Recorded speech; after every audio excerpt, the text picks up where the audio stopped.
رب المشرق والمغرب، رب المشرق والمغرب، لا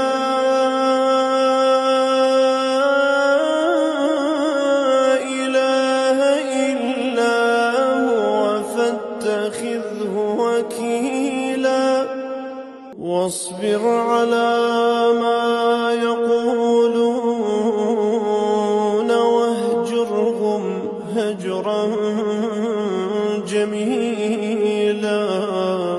يوم ترجف الأرض والجبال وكانت الجبال كثيبا مهيلا.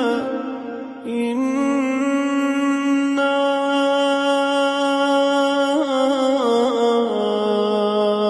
أرسلنا إليكم رسولا شاهدا عليكم كما أرسلنا